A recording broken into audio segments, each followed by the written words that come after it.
episode 460 of Global from Asia.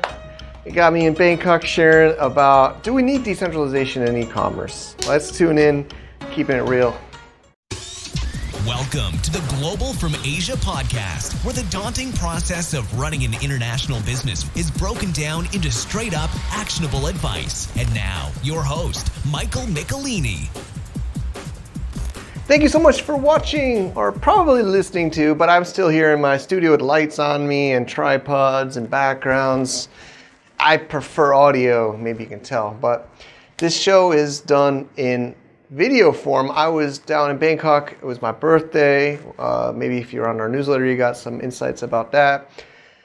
We had a big party, and it was also Southeast Asia Blockchain Week. As you may know, we're doing a startup bringing together Web 2 e-commerce, or the normal e-commerce, with Web 3, blockchain, and all that stuff, and putting it together. And I'm keeping it real today. I'm sharing in front of a small group, a live audience in Bangkok at the Wrecked Survivor group, about wrecked people that lost a lot of money in crypto and are a little bit skeptical. And I get some hard questions at the end. I keep it all real here for you. But do we need this blockchain e-commerce, decentralized e-commerce? Is it good enough as it is with Amazon and Lazada and Shopee? Maybe we don't need this, right? Maybe we don't. Maybe I'm doing this for no reason and we just keep the way the world is going right now. I'll share a little bit about the story, some insights, some money lost, some money made in today's episode. I hope you enjoy. Do you enjoy the podcast Global from Asia? Do you enjoy all the community events that we do? The best way to support is coming out to our annual crossbordersummit.com in Chiang Mai this November 3rd, 4th, and 5th, 2025. I have amazing speakers, amazing people getting together. We're pushing the limits. We're making things happen. This is where the movers and shakers and the deal makers come. It's a limited supply of attendees and tickets, and we have been selling out every year. So I recommend checking it out earlier, crossbordersummit.com. Disclaimer, you might get wrecked, okay? But we're wrecked survivors. I think the point of getting wrecked is hopefully you get wrecked less than you win, right? So I know Jeanette says she got wrecked. We've all been wrecked, but I think the point is staying in the game, right? So I'm even up, honestly, even after 400 grand lost in Anchor. I'm up, but next slide. So Hamza is about building a fairer game. Maybe we should be a nonprofit too. You know, a lot of investors think we're not thinking much about money, but I believe, I'm building this not for you guys. No Jeets allowed. If you're a Jeet, or what did Milton call it? Paper hands. Maybe you're not the right place, but we're trying to make a more fair game. So Milton said, I've been selling on Amazon, eBay since 2004, eBay 04, Amazon 2006. I'm a seven-figure seller. I make a lot of money on Amazon still, but I don't like Amazon. I sell on it because I kind of have to. Next slide. Or I can click. So the problem mostly is the seller side. I'm a seller and I hate Amazon, but I have to use it because that's how I make my money. And I guess buyers don't seem to have a problem right now, right? Buyers like Amazon. That's what they all tell me. Do you like Amazon? No. But in society, I believe this Donald Trump stuff just came out like a couple days ago. I think there's going to be less choices for buyers and society. You know, the big ones are going to survive and the small ones are going to die. COVID did it. Donald Trump is doing it, right? It means basically when this stuff happens, it kills the small and just the big ones survive. And that means you're going to have less choices. That means prices are going to go up, and you're going to have only these multinational corporations that can survive Donald Trump and survive COVID. Those are the only products you're going to be able to buy. The small guys are gone. So you're going to get less choice and get stuck buying from, all these conglomerates. Next slide. So the solution is infrastructure for public good, so DCOM, and various front ends, right? Front ends. Hamza's a front end. But we want you to maybe build your own front end. But we're making the first front end called Hamza.market. And what Hamza, I'll share you what the name means later. But the idea is separating the data layer and separating dispute layer from the application layer. The problem in Web 2, as you all know, is they have all your money, they have all your data, they have all the power. We're just a pawn in their game. We're just a checkbox on a TOS that we had to check to get an account. We had no choice. You check that box. You check that box when you signed up. Basically, that box you checked means you own nothing and you will be happy. All right? That's what the box checked means. You own nothing and you have to accept their terms. Oh, you don't have to accept their terms. If you don't accept the terms, you can't sign up. That's what they say. But you check that box. So it's confusing. Everybody's confused. And I'm kind of, people keep saying Hamza. But my lawyers don't let me do what I want to do. And I'm doxxed. So Hamza's, the front end, is not going to be a token because it's a security. All right. But Hamza is a front end marketplace that will actually earn the profits of the sales. And DCOM is a decentralized commerce, decentralized e-commerce or decentralized commerce is a public goods protocol. So that'll be the token. And Hamza is one of the marketplaces. But the name Hamza is, I think it's an Indian person's name or a Middle Eastern person's name, first name and last name. For Dr. Hamza discovered an underground river when he was a professor in South America that flows underneath the Amazon River that is wider and deeper than the Amazon. So the underground Amazon River. Yeah? Is that where Journey to the Center of the Earth came from, maybe? Maybe. So it's questionable. It's on Wikipedia, so it's real, right? I think maybe I could pay off Wikipedia and to say that if I wanted. Or I could pay off Wikipedia. Well, I'm not rich enough or powerful enough, or I'm not WEF, so I maybe can't change Wikipedia. But it's on Wikipedia, so it must be real. But there's questions because it's such a slow-moving river that it might not be really a river, but it's slow-moving water underneath the Amazon. So that's the name. Next. So how big is the market, right? I mean, it's the whole commercial market, so big market. I think that's enough. Next slide. Lots of crypto degenerates. Look at this room. And they all have crypto they don't want to take off-ramp, and they can just buy physical products instead of off-ramping. Or another one, I use these crypto cards too, but the difference of us with a crypto card is you still have to pay Visa, MasterCard. I have a crypto card I use, and that's good, but what we're trying to do is be completely on-chain. I'll show you some more technical stuff later, but I don't accept the solution as a crypto card because you're still stuck with Visa, MasterCard. I think they're more evil than a lot of the other ones, right? They have, you get a haircut, you use a credit card, they get 2%. You buy your groceries, they get 2%. They get 2% on everything. Next. So here's a little bit more technical for you. I hope you can understand. So we're separated it to make DCOM as an infrastructure where you have your escrow smart contract, dispute resolution, product catalog moderation. So we're not going to be Silk Road. I know Ross got out of jail. I wish I could meet him one day, but I don't think I want to take his place in jail. Maybe I'm going to go to jail. They said on that podcast, jail's not that bad, and those guys are in jail. So maybe this recording will show me and I'm in jail. I've accepted that. Even though I have 2 kids, I hope I don't go to jail. But we will have moderation. So the idea is the governance here of what can be sold on Hamza will be at the Hamza layer, and also at the DCOM layer we'll have another moderation of catalog where, if you want to kill somebody and you make a listing to kill somebody, I don't think we're going to let you have a listing to do hits on people. We're not going to drugs, I don't know. I mean, Bangkok is legal, so why can't you sell drugs, right, in Bangkok or in Thailand? But in certain places, wherever, that's the idea, is it's going to kind of be moderated that way through the token holders. And data hosting and indexing. So this is at the DCOM level, and then at the Hamza level or the front end, you can have your own front end, which we're going to be a framework. You have the front end UI, right? And then the wallet will go to these different, the seller, the buyer, and the governance from the application layer. So you'll have a governance model as a buyer or seller. You'll have a seller admin and, of course, a marketplace to buy and sell. And this is all live now. Hamza.market, admin.hamza.market for seller side. Seller side right now is not public. I have to add you manually. I have to whitelist your wallet. buyer, anybody can buy. There's about 7 sellers. And a little bit more technical that usually I don't talk about. I usually have somebody on a team. But similar idea, and I'm talking to some other partner projects to maybe help on the swapping. But we're going to accept Bitcoin soon.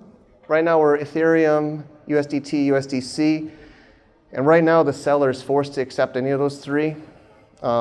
Roberto was at my party a couple days ago. He sells air filters. He doesn't want ETH. He likes Bitcoin, but he's got to accept ETH for now. But in the future, it could auto swap to the tokens that the sellers want to receive. So if the seller wants a certain currency only, it can auto swap. But for right now, we're not doing this. And the idea is it's a 2 of 3 multi-sig, buyer, seller, and then right now it's our team is the 3rd signer, but the long term is the signer is a pool of arbiters approved in a DCOM network that'll be assigned to your case. So if there's a dispute about receiving the product quality, catalog dispute, it's going to this pool of judges that are approved through our community. And I have a great team member, some of you met Bo, that's taking care of that. So of course, we're trying to give lower fees and more ownership to the user. So I don't know if you know, but a lot of you don't know, Amazon takes about 50% of the price. So if you pay $20 on Amazon, the seller gets about 10. Yeah, I mean, so it's nice for buyers. And now Donald Trump's taking his cut, right? I don't know, versus strategic reserve. We're gonna have less fees is our main pitch on this slide. But it's not just about fees, it's about ownership, it's about rewards. Of course, there's gonna be airdrops and everything else we'll be sharing later. Next slide. Yeah, and another idea is if Mark wants to have us sell in Pepe, maybe Pepe can give me some tokens, right? So maybe if certain projects want to accept their token on our platform, we could charge some kind of fee for that. It's another model, but of course seller fees and potentially community partnerships. Next. So also I'm Global from Asia, Jeanette's here, and Nap. Global from Asia is a community of sellers I started, but we're growing this as a network, and we have a conference. We have other partners we're looking for, and if you want to partner with us, Mark's our advisor, and we're looking for more people to work with. Next. This is the allocation. I think we're 90% sure this is true, but this might change. We're fundraising now, $500,000 at 6.25 million valuation, $1 billion market cap, $1 billion token, and you can see this. Some advisor pool, reserves, community, but you can see like our team is 15%, right? So I hope this is a fair, but you can tell lots of community. Actually, this is also community. Early seller is not Jeeters, not paper hands. These are merchants. I should change this to merchant, not Jeets. Jeets don't get 10%. Sorry, Jeets, if you're watching. But this is merchant. So we're going to give rewards to early sellers like Roberto and others. We haven't figured out the exact breakdown, but we're going to incentivize merchants that work with us in early days. And then liquidity and investor. So we're doing 5% pre-sale right now. I don't know if I can list that 5% with Liquify. We're doing 5% right now pre-sale at 500K US. Next. And then, it's kind of technical. And of course, this is public on links.dcom.network. He's literally pulling this off the site. But you can see our unlocks and bridge rounds here. Next.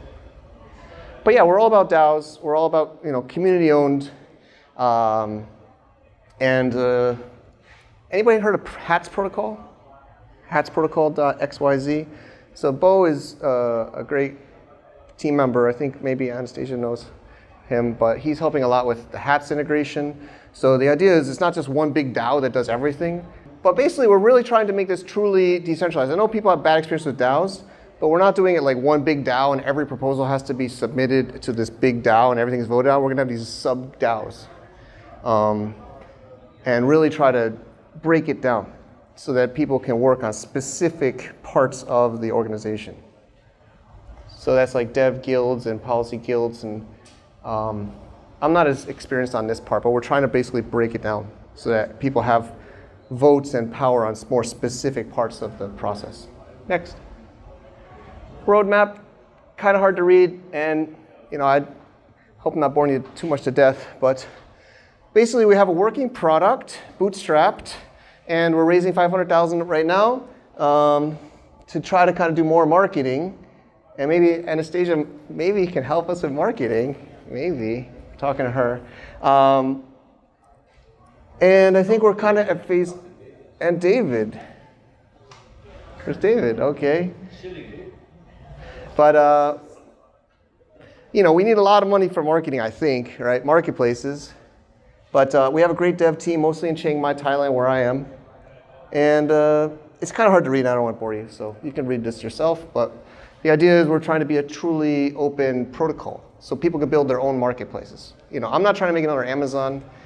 I'm like the guy in the Gladiator movie. It's like, are you really going to take Rome and give it back to the people? I am, man.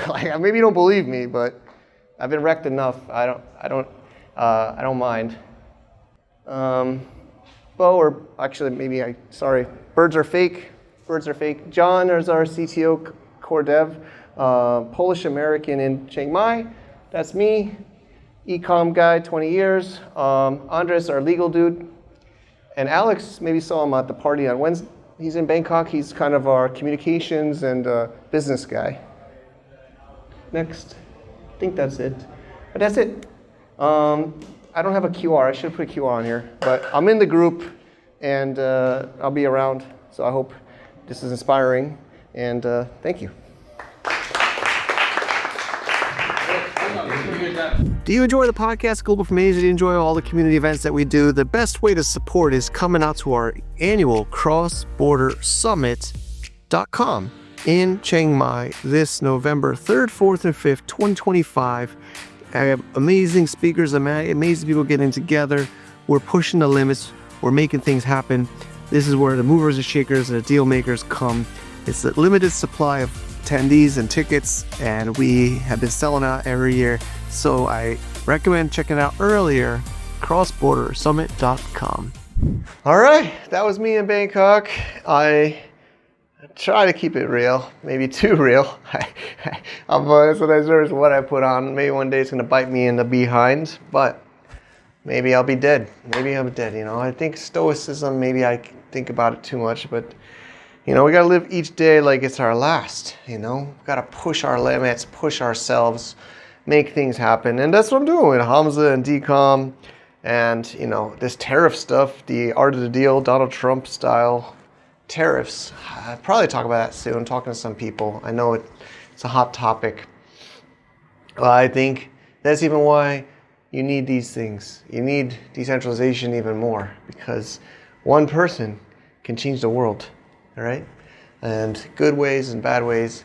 I believe in the community. I believe in the crowd. I believe in decentralization. A little bit annoyed with what I still see in crypto with the scams. There's scams all the time. So it's made us reflect. We're not hyping this up. We're building, we're creating. And I hope you're interested, to be a seller, to participate. We'll also talk about the Cross-Border Summit. We're still very early, still a lot to build, a lot to do. This is it for now. I'm heading into Singapore, Guangzhou Canton Fair, and Hanoi for more. We're also going to upgrade the gear, so I'll be doing even more fun stuff for sharing with you. Thanks for watching. I appreciate all of you. See you later. To get more info about running an international business, please visit our website at www.globalfromasia.com. That's www.globalfromasia.com. Also, be sure to subscribe to our iTunes feed. Thanks for tuning in.